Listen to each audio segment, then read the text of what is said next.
Thank you very much. Thank you to Philip for inviting me. I was here living in Hradec last fall for 4 or 5 months, so it's fun to come back so quickly. So I'm a biological anthropologist, and if you were wondering yesterday whether this conference was really interdisciplinary, I'm sure I'm going to convince you now, because like Monty Python says, now for something completely different. So in particular, I'm a paleoanthropologist, and I study the fossils of human ancestors from wherever we can find them in Europe and Asia and Africa. And this is a reconstruction of Lucy, famous Australopithecine, walking across the savannah in Tanzania. And I always want to tell students that when I was a student 35, 40 years ago, we would never have seen a picture like this. The idea that there was a pregnant Australopithecine, however obvious it seems now, nobody thought about it. It's hard to believe because it's a time when you can really, a time in the life cycle when you can really understand how evolution is happening, and yet it was really overlooked. So that's an interesting topic we could talk about as well. But I wanted to just talk a little bit about my work and how I got to some ideas that are similar to Portman's. So I'm going to start by talking about my work on childbirth. And so I've been particularly interested in an idea that's called the obstetrical dilemma, which is the idea that in humans there's a conflict between if the pelvis is too broad, it's difficult to walk, and if it's too narrow, it's difficult to give birth. And this idea was first proposed by Washburn, sort of the father of American physical anthropology in the late 50s and early 60s, and he said, I'm sorry this is hard to read, but he said, in man, adaptation to bipedal locomotion, walking on 2 legs, decreased the size of the bony birth canal at the same time that the exigencies of tool use selected for larger brains. So the for birth, it's good to have a spacious birth canal, but because the brain is large, but for walking it's good to have a constrained birth canal. And he said, and this is sort of the key, this obstetrical dilemma was solved by delivery of the fetus at a much earlier stage of development. But this was possible only because the mother, already bipedal and with hands free of locomotor necessities, could hold the helpless, immature infant. So he's tying together childbirth and culture and walking on 2 legs, right? We can only manage this because we can take care of these very helpless children because we have culture. And this is basically what Portmann also said, and I'll just mention this quickly about Portmann and then postpone the rest of my discussion of him to the end. He said, with respect to the full precocial type, humans are secondarily altricial. So he didn't regard us as true altricial species like mice or many altricial birds, but secondarily, and I'll come back to that. So just a little bit very quickly about childbirth. Childbirth in humans is very different from the way it is in any other species. It's much more complicated. The baby typically goes through these cardinal movements of labor, in which the baby turns in a very particular way and emerges from the mother's body in a very typical way. Almost all babies, not all of course, but almost all babies are born facing away from the mother. So the babies are facing backwards, and it's difficult, maybe even impossible, for a mother to help the baby emerge from the birth canal the way other animals do. So one of the things that's unusual about human birth is that we almost always have birth assistance. We almost always give birth with someone there. So for humans, assistance is helpful. And what we mean by helpful, of course, is that it's helpful in terms of assuring a more likely positive outcomes. Right? So, and in all human cultures around the world, there's somebody who's expected to be present when a woman is delivering a baby. Maybe her mother, or her sister, maybe an obstetrician or a midwife, but there are no cultures in which it's typical for human women to give birth alone. And there are a lot of things that a system can do that help in the birth process and that make it more safe and make it more likely that there'll be a good outcome. And just to show you a few pictures so you can know that I'm really an anthropologist, pictures from different cultures in which there's always somebody there. For humans, birth is a social event, right? It's not a solitary event, and it's the way we tend to medicalize it. Today, in general, there's always people present. Here's a European woodcut with very modest, with a lot of modesty, but still people helping. Here's a woman from the Kalahari Desert giving birth with somebody watching, and I think in the original picture there was someone on the other side as well. This is a moche pot from Peru, prehistoric pot from Peru, and you can see the woman has someone in front to receive the baby and someone behind her supporting her as well. And here's a Balinese wood carving, also showing this kind of an unusual sort of midwife, but also you can see that there are always other individuals present. And then finally some interesting plates. And this is really contrasted with the way other mammals give birth. Most mammals give birth alone, and they seek solitude. So when a female of almost any other species goes into labor, they try to get away from the other members of their species, from conspecifics. They try to get away from predators. And actually they also, if they're primates, they try to get away from primatologists. So it's very unusual for us actually to witness a birth of a primate in the wild, because they don't want us to see them. They want to get where it's safe and protected. So animals that are diurnal give birth at night. Animals that are nocturnal give birth during the day, and they're really seeking solitude. And you can see here the mother just reaches down and helps the baby out of the birth canal in a way that humans can't really.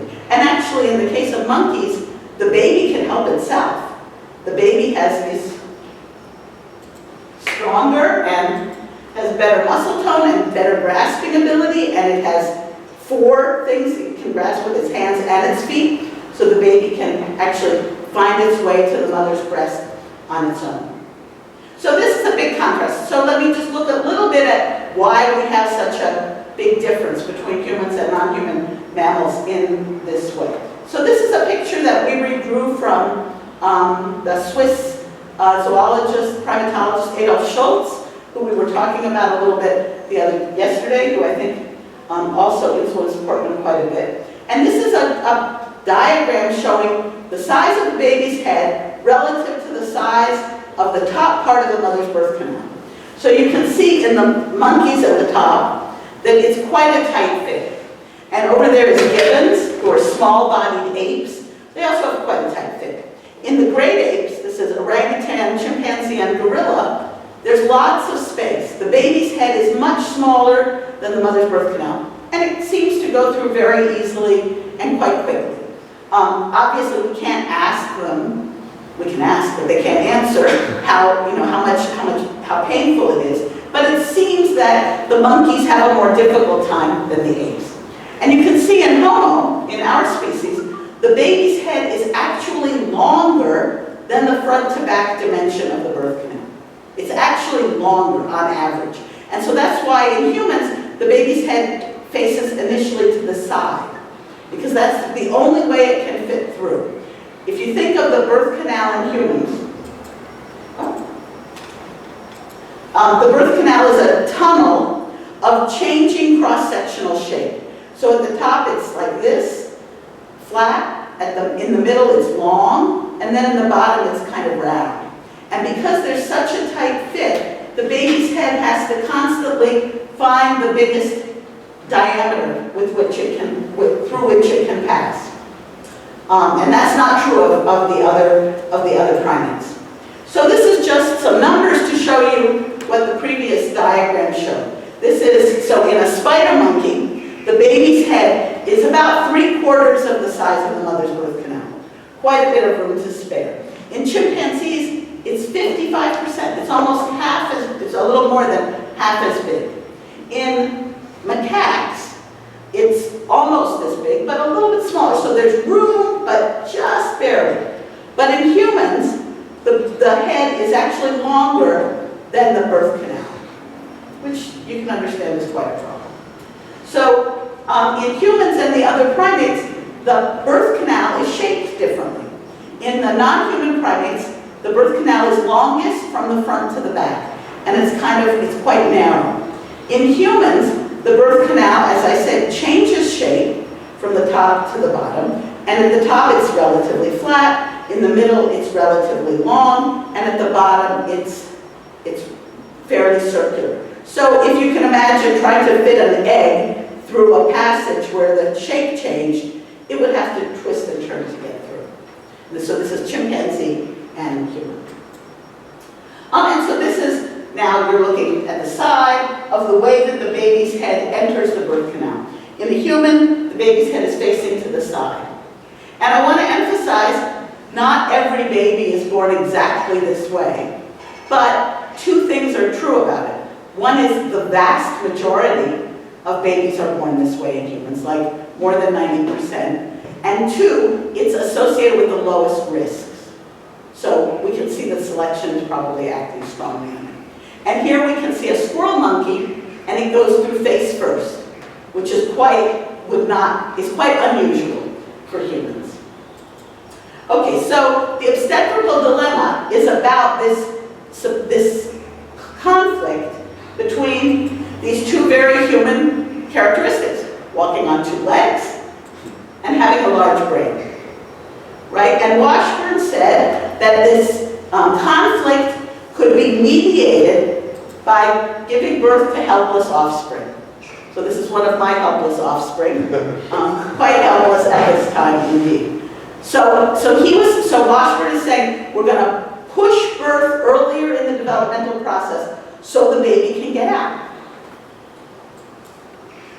Recently, this idea has been criticized as an explanation for the timing of birth. And the main critic of this work is a scholar, Holly Dunsworth, and she argues that, that it isn't this conflict of size that determines the timing of birth. She says the timing of birth is determined by metabolic concerns, that there's a limit to how big the baby can get with the mother still providing nutrients through the placenta. And that when the baby gets to a certain size, the mother can't feed it anymore and can't provide oxygen anymore. And so at that time, birth has to take place. And she presents this as if it's a disproof of the obstetrical dilemma. For me, they're not in conflict at all, these ideas. I think that there are certainly metabolic constraints on how long a human can be pregnant, and probably some of you remember that or have experienced that, that there are metabolic constraints. But I think it's also the case that obviously if in a pre-medical world, the baby has to pass through the birth canal, so it has to fit through. And I just want to point out as a kind of aside that she says, we're trying to explain human altriciality, right? And if you remember back to the quote I had with Portman said that humans were secondarily altricial. He never said they were altricial. And I think, just to anticipate something I'll say later, I think the term secondary altriciality is probably confusing to a lot of people. I don't think it was confusing to Portman. I think he understood exactly what was happening. But I think it's led people to misunderstand the life history of human children, human babies. So this is just a diagram to show what happens in humans. So this is brain weight on the vertical axis and body weight on the horizontal axis. And in both, and it's comparing humans and chimpanzees. So for chimpanzees, brain growth in utero is quite fast. And then there comes a point when brain growth slows down. It doesn't stop, the brain is continuing to grow, but it slows down. And that inflection point, that's one turn? No, it doesn't. Oh. to nahoře, Filipe, v tom? Yeah. So the point where this inflection happens is the time when chimpanzees are born, at the time when brain growth slows down. And that's typical of non-human primates. But for humans, human birth happens here, where the slowdown of growth is much later. So human babies continue to grow at fetal rates of growth for the first maybe year of life. They're essentially growing as a fetus. And this table just shows you a little bit about the size of the baby's brain. So this is the size of the baby's brain compared to how big it's going to be as an adult. So in monkeys, the brain is 50 or 60% the size it's going to be. So at the time of birth, a monkey baby has quite a large head. It's 50 or 60% of the adult size. For apes, gorilla, chimpanzee, and gibbon, it's in the 40s. And for humans, it's 29%. So even though when you give birth, it feels like the baby's head is really big, it's actually only 29% as big as an adult size. So in absolute terms, it's very big. But in relative terms, it's very small. Just a little bit about gestation length, because people always ask me if humans have a long gestation length. So this is gestation length in a bunch of mammals. Gestation length, the length of pregnancy, is very highly correlated with body size and also with brain size. And you can see some of these animals that have just 16, 46 days. Humans have a gestation length of about 266 days compared to, say, an elephant with a terrifying 655 days. And so we're kind of right where you would expect us to be for a mammal of our size. If you look only at primates, you can see that some of the primates have a much shorter gestation length. These are much, much smaller animals. But if you look at the great apes, chimpanzee, gorilla, and human, they're very, very close to our gestation length. So you might have heard hypotheses from Stephen Jay Gould or from Eric Trinkhaus that there was a time in human evolution when our gestation length was much longer. I don't think there's any evidence for that at all. I think our gestation length is about what you would expect for an animal of our body size and brain size. But the amount that we have developed within that 266 days is different. So, just quickly, how can we determine from the fossil record when these things evolved? So this is Lucy, famous Australopithecine from Ethiopia, and we know a lot about her because she has quite a complete skeleton. This is the skeleton, this is reconstructed. And we can estimate the size and, importantly, the shape of her birth canal. Here she is with her friend, and here's her pelvis. So this is a modern human pelvis, and this is Lucy's pelvis.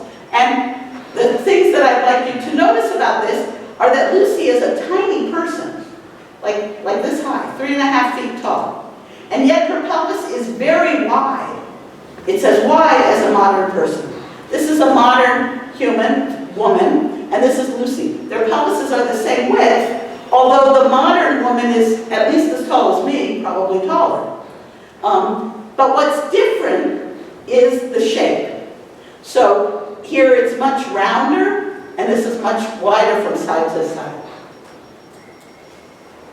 And here's a comparison of a chimpanzee, something like Lucy on Australopithecine, maybe 3.5 million years old, and Homo. And you can see quite a lot of changes, and we can infer from those changes how Australopithecines gave birth.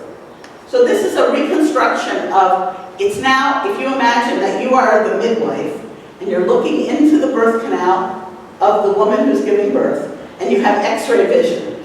This is what you're going to see. So this is the pelvis, and this is the baby's head. And this is chimpanzee, humans, and Australopithecines. So in humans, the baby enters facing to the side, and then it turns, and now here the baby's facing, this is the back of the mother, right? Back here, and the baby is facing to the back of the mother. in chimpanzees and in primates, non-human primates in general, the baby's head, first of all, is much smaller. There's plenty of room to spare. And it doesn't rotate. It might, but it doesn't need to. In humans, it really almost must rotate. And what about in Australopithecines? So in the Australopithecines, it seems that the head would have to enter facing like it does in a modern human, to the side. But then in Australopithecines, the pelvis is flat at each level. It's flat throughout the birth canal. So the head doesn't need to turn. Actually, it can't turn. So we think that Lucy had a completely different mechanism of birth than either modern humans or modern apes. And that shouldn't be surprising, because if you look at, she walked like a modern person, but she had a brain size about the same as a modern ape. So it makes sense that she would have a different pattern of birth. We're not sure whether she would have benefited from assistance in the same way as modern humans. I would say it's possible, we don't really know. So what happened? Well, after the time, so Lucy is down here. This is a time on the horizontal axis, the present here, and 3.5 million years ago here. And this is the size of the adult brain. And you can see that from the period about 2 million to about 500,000 years in human evolution, we have a very dramatic period of brain expansion. And our hypothesis is that the brain expansion was possible because humans evolved a new way of getting the baby out of the birth canal. And that way was with this rotational pattern. That the rotational mechanism is an adaptation that has to do with large brains. And this is adult brain size, but the same thing is happening with infant brain size. And so here's a Homo erectus specimen, also from Ethiopia, about just a little more than 1 million years ago. And we can measure the size of a baby that would pass through this birth canal. And it's about a head circumference of 318, which is just at the limit of a modern human. So by 1.2 million years ago, the pelvis has expanded from front to back so that it can accommodate a bigger baby. And then by the time of Neanderthals, all the changes have taken place that signal that we're giving birth in a modern way. So this is a Neanderthal from Israel, Kibara, and here's the Tabun specimen, also from Israel, with a reconstructed baby's head in the birth canal. And so here we have Neanderthals who we know a lot about. We know a lot about their anatomy, morphology, about their behavior, and they, in many ways, we know that they're very, very similar to us in making sophisticated stone tools, in hunting, in use of fire, probably in language. And another way that they're similar to us is that they almost certainly gave birth in this complicated way where the birth process was managed by some kind of a system. So that makes them, I think, even more human than I already thought they were. Okay, so we can, how am I doing for time? About 8 more minutes. How many? 8. Oh. So we can estimate adult brain size in extinct humans, and it seems to have changed gradually. I won't talk too much about that, I'll skip that. But what we also know about humans that's different, at least from the other great apes, is that humans give birth to very large babies. So if you look at a gorilla or chimpanzee, the baby is about 3% of the mother's birth weight, of the mother's weight, right? So it's quite small. If you look at human babies usually weigh 7 pounds or so, right? 3 or 4 kilos. And that is about 6% of the mother's weight. So that means that energetically, human babies are very expensive because it's just that much more effort to carry them around. And we can, I'll skip this. Okay, so just to sum up what we know about childbirth, we know that the modern pattern of childbirth evolved in a mosaic way. Oops.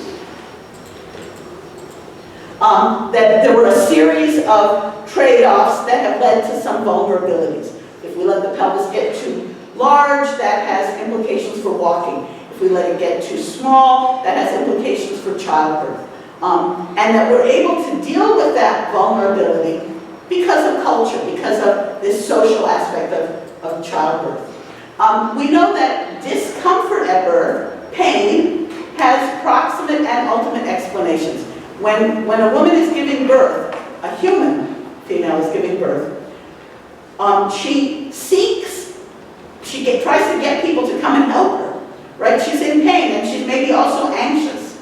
And we know from a really big clinical literature that just providing emotional support to women in childbirth has a very significant effect on the outcome. That just having familiar people around, having a doula, somebody who is there to assist, to make women feel more comfortable, shortens their labors, and it reduces the number of necessary interventions. So you might think that this idea that we should be comforting and supportive of women in childbirth is just some kind of politically correct thing of making women feel good, but it's much, much more than that. Not that that wouldn't be enough, by the way, but it's much more than that. It has a very significant effect on the outcome. Social support is very important to the birth process. And what this means is that Sarah Hradec's description of humans as cooperative breeders begins very early. It begins even earlier than birth, because one of the things that people do for pregnant women is to help them with their work and to provide food for them. And that's all part of Sarah Hradec's descriptions of humans as cooperative breeders. And if you haven't read this book, Mothers and Others by Sarah Hradec, that deals with this topic, I recommend it very strongly. It's a beautifully written, wide-ranging book, and she has a Czech name. So, it's her husband's. But she talks a lot about human reproduction as a social and cooperative venture. So the question that I really want to focus on now that takes me to Portman is it possible that the helplessness that we see in newborns is more than just an accommodation to the obstetrical dilemma? So far I described helplessness as a way of having birth relatively early in the developmental process so the baby will fit through.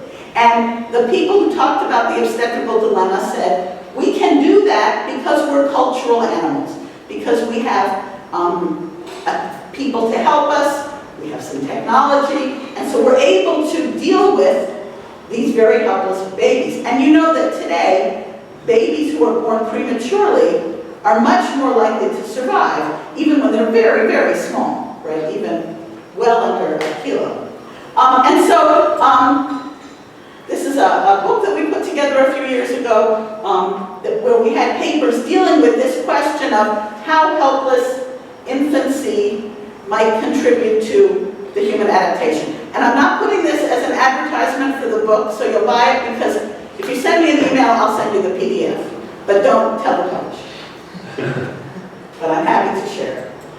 So the American anthropologist Ashley Montague, in the middle part of the 20th century, said that human newborns are exterogestate fetuses, meaning that they continue to gestate, they continue to grow like a fetus outside of the womb. And if you remember the picture that I showed you of brain growth in chimpanzees and humans, that in humans the brain is continuing to grow at fetal rates of growth. And so what did he mean by this? Well, he meant that because that we're able to take care of these fetuses because we have all kinds of ways of buffering them from the environment, that we can protect fetuses in a way that a chimpanzee or a gorilla or even a monkey couldn't.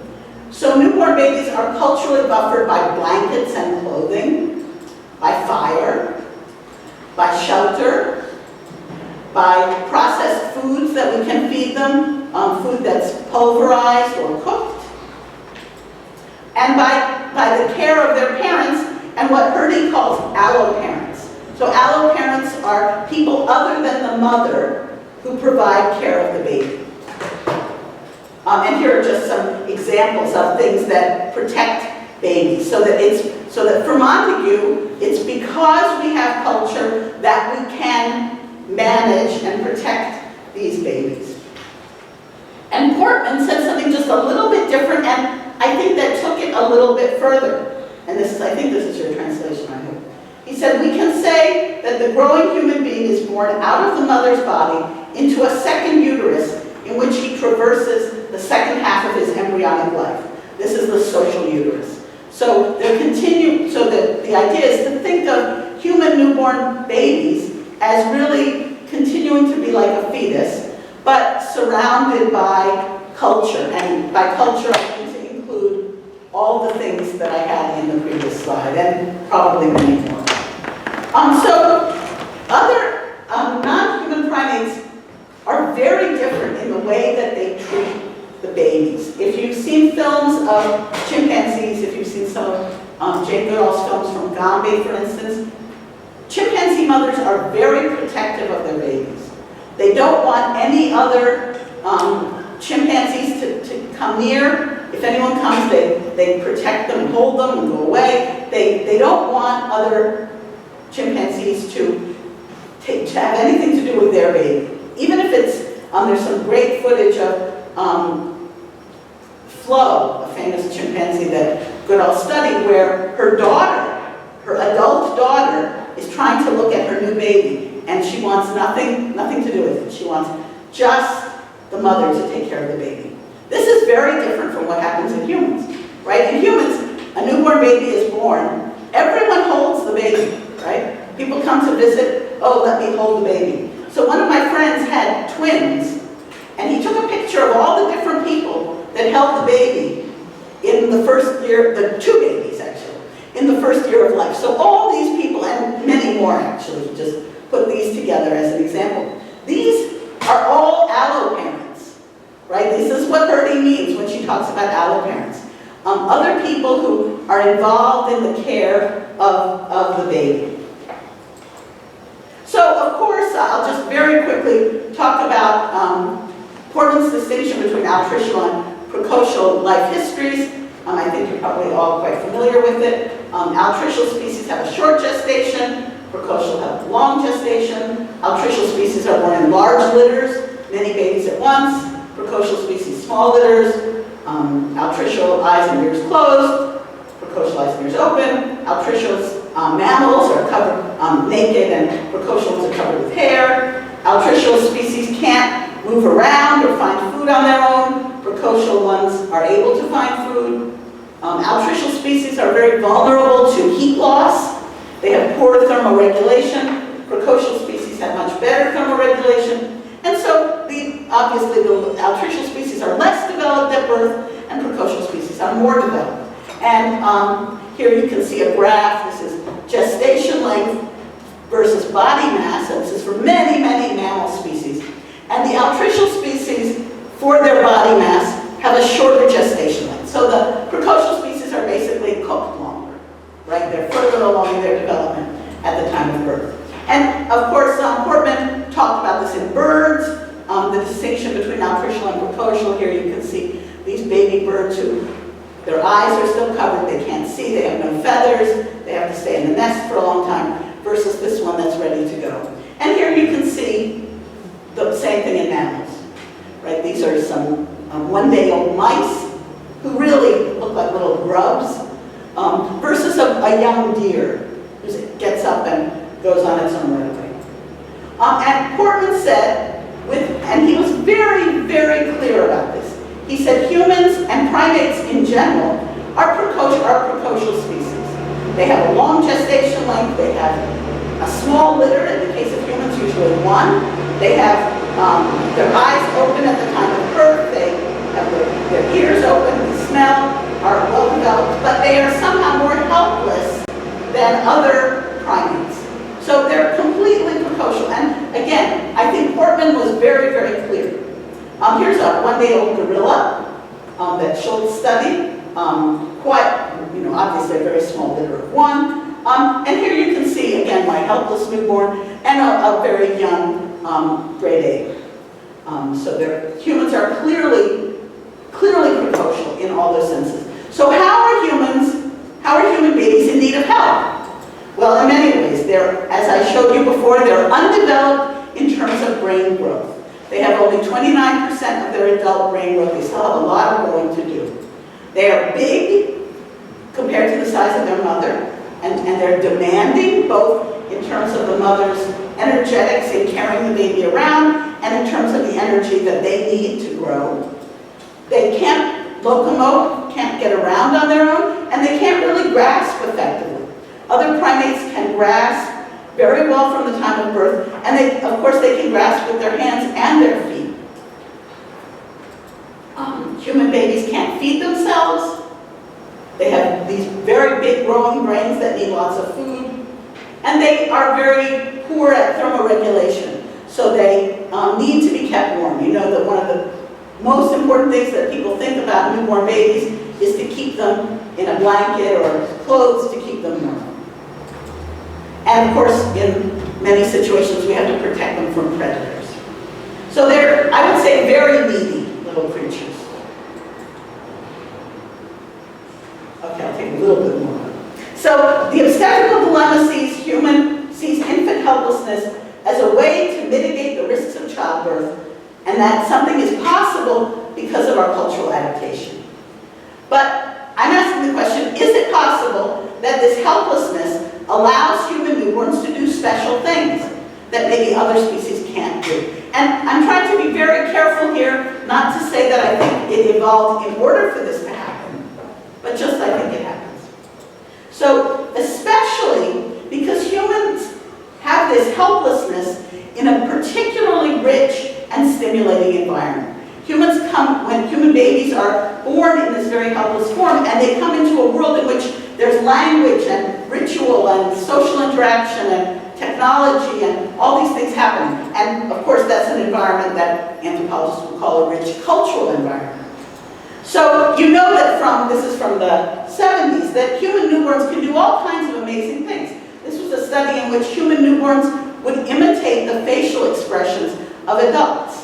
And I'm sure you all have had the experience of playing with a newborn where or a young baby, where you go back and forth. You have a dialogue. There's no information being exchanged, but there's a social interaction that it's clear that the baby is in tune with the adult. Human babies soak up information about the environment at an amazing, remarkable rate, and they use that information to manipulate the world. For example, long before they can produce language, so they can't speak, 4.5-month-old babies prefer to hear their own name. They know their name. And people who study young babies have very clever ways of figuring this out, even though the babies can't speak. Young infants point to influence an adult, to point to what they want. And 6-month-old babies have this interaction that I just described, where you make one face, they make another face. You do this, they do that. Clearly, they're socially interacting. And so substantial mental prowess that happens because of the large, slow developing brain gives the time to acquire the complex social and technological skills of human groups and the plasticity to modify behavior. So they're arguing that we need this in order for humans to evolve social intelligence. And these guys say that there were really 3 things that are necessary for human social cognition: a large brain, a long period of juvenile dependency, and a socially complex environment, or what we would call culture. So the question that I'd like to ask is, what are the benefits of having very fast brain growth in that stimulating extrauterine environment? So I couldn't believe when I saw this article in the New Yorker. Why are babies so dumb if humans are so smart? That's exactly the question.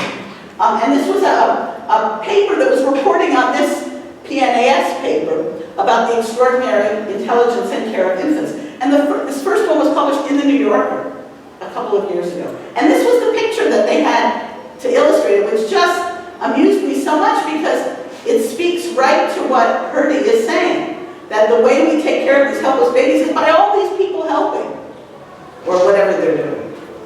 And basically what this article argues is that, and again, you see that they say altricial, which is not what Portman meant, but they say that selection, runaway selection for high intelligence can happen when altricial neonates, let's just say helpless instead, require intelligent parents because they have such high demands for care. Intelligent parents must have large brains, and large brains in turn you need to give birth at an earlier stage so you can get a larger brain. So they're talking about a kind of feedback mechanism with runaway selection. And Portman, I think, really speaks clearly to this. And I'm just going to read you a couple of little quotes because I think they're so great. He said, in humans, only when these structures come into contact with the rich content of the surroundings do they unfold to become the form, shaped by its time, that will be characteristic for each individual. This special, different kind of development is guaranteed by the fact that the human is indeed born in a very advanced state with regard to structure and mind, and yet its forms of behavior are far from mature. For them to develop, the possibility of contact with the surroundings, of being exposed to the richness of the world, and of experiencing social interaction is created. So he really understood. So in what sense are human babies altricial? Our babies are precocial in almost every sense. They are, and I've talked about this already, so I won't say it again, but small litters, blah, blah. They are cognitively ready. They're cognitively ready to soak up information about the world, especially language, social relationships, and shared attention. That they interact with other individuals on the same, focusing on the same thing. But they're helpless in the sense that they have a lot of brain growth to accomplish, and they're helpless in terms of their motor function. And this is not what we mean by, this is not what Portman meant when he talked about altriciality. Again, he understood this. It's not a criticism. In fact, I'm amazed at how clearly he understood it. But I think if you look back to those papers that use the term altricial, I don't think people who use the term that way do understand it. So the way I think of human babies, what's distinctive about human infants is that they're expensive, and so that's why we spread the care among many different individuals. They're helpless, they have a large body, they're smart, and they're tuned in, meaning that they're paying attention to others around them, both socially and emotionally, and they're very demanding. And secondary altriciality, I would argue, is probably not the best term to describe this very unusual constellation of features. So, Portman said the newborn human is basically a precocial type, ending up in a special kind of dependency, which is why we termed it secondarily altricial. And so now, I think this is the last quote that I'm going to read, but he says, in humans, maturation processes, which did indeed begin within the mother's body, go through their most important phases in combination with the experiences offered by a much richer environment, namely outside the womb, in the family or in culture, with many sources of stimulation to the organism capable of development. So again, he is saying that there are advantages, so that helplessness is not just an adaptation to the constraints of birth, it actually confers advantages.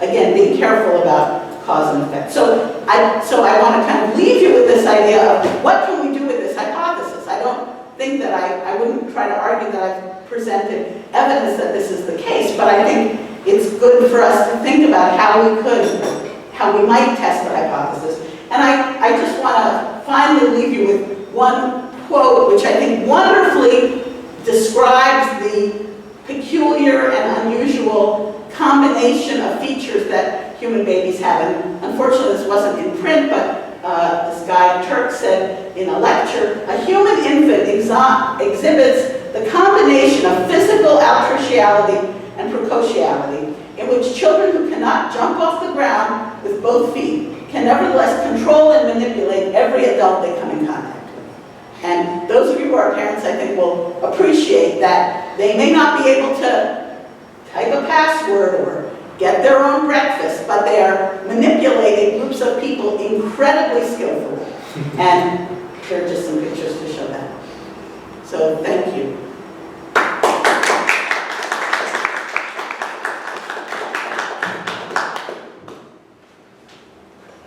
Thank you really a lot for this deep talk and providing lots of insights into the topic as a biological anthropologist, and maybe you can have a few questions also.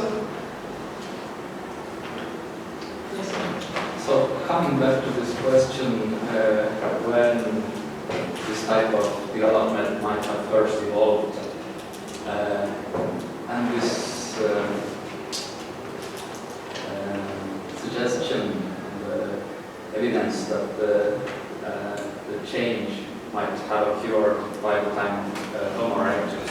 I wonder to what extent is this taking into account this increase in the size of how dimensions, that also the increase in the size of probably the whole animal in comparison to the Australopithecus.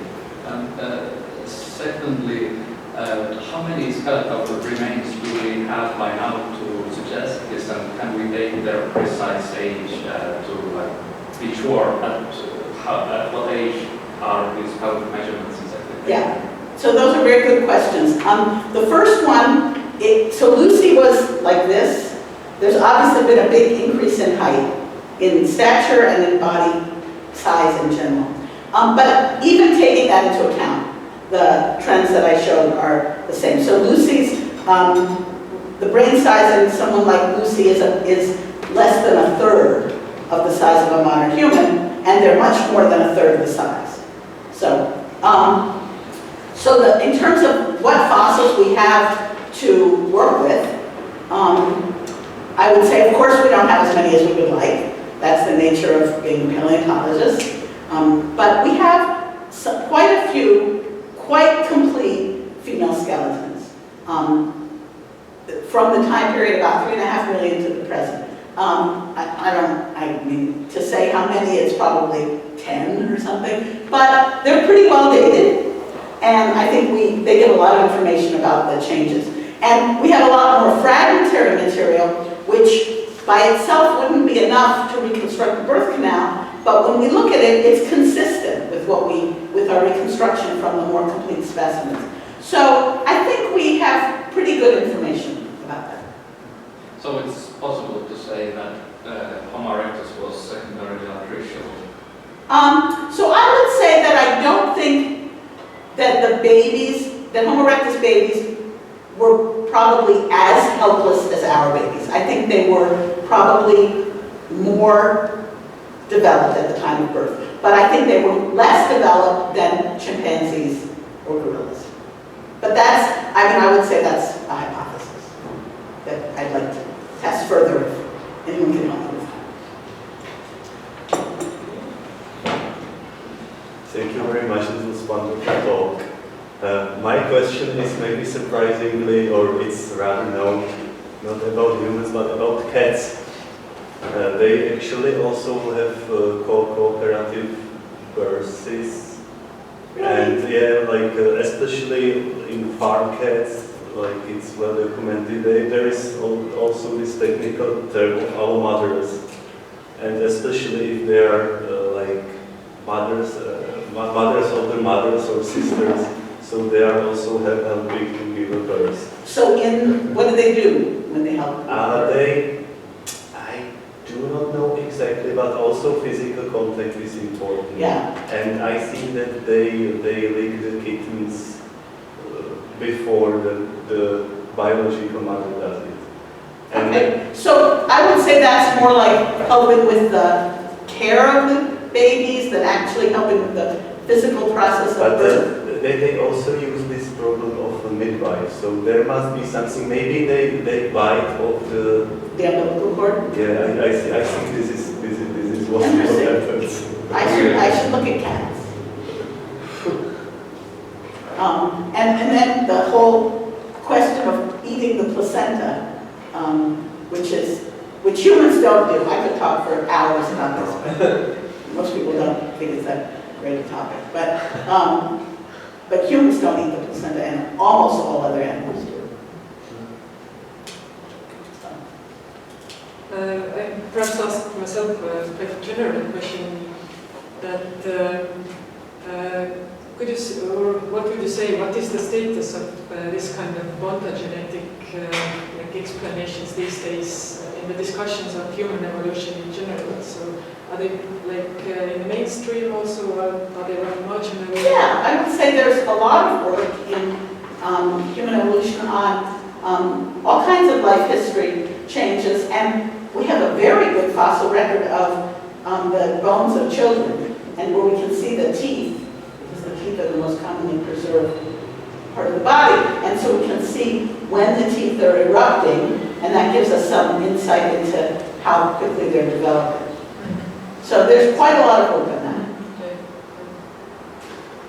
But maybe just a small remark, like I really liked your talk that you didn't use this language of adaptations and so on, and you actually provided both parallel views how to interpret it. There are some physical constraints, but there are also benefits for like if there is more time for development and there is rich cultural setting, so children can gain from this. And Portmann was maybe more radical in this. I think that he basically refused that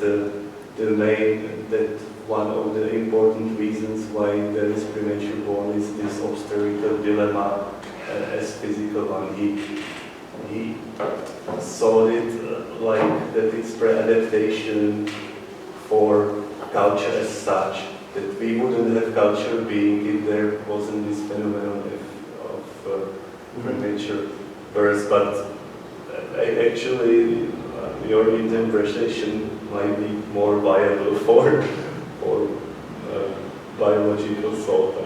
I have to say, when I went back and I reread Portmann, I was amazed at two things. One is at how anthropological he was in his concept of culture, that he really understood what we, as biological anthropologists say, which is that culture, like culture with a big C, is the human adaptation, right? That is the way that we function in the world, and that all the different manifestations of culture are part of that adaptation.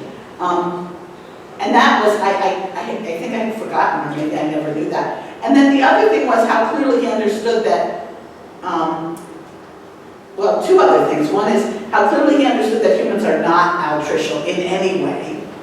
So I wish that he had picked a different term than secondarily altricial, because even though, again, I think he understood it perfectly, I think other people don't understand it. And then also this very anthropological idea that part of this whole biological process is that it happens in the cultural environment, right? That if a human baby were to be born at the same stage of development, but without culture around, it would be a completely different experience, and that so that culture is really part of the whole package. That it's not something separate from the biology, that it's really part of the whole thing of being human. So, okay, thanks a lot. Thank you.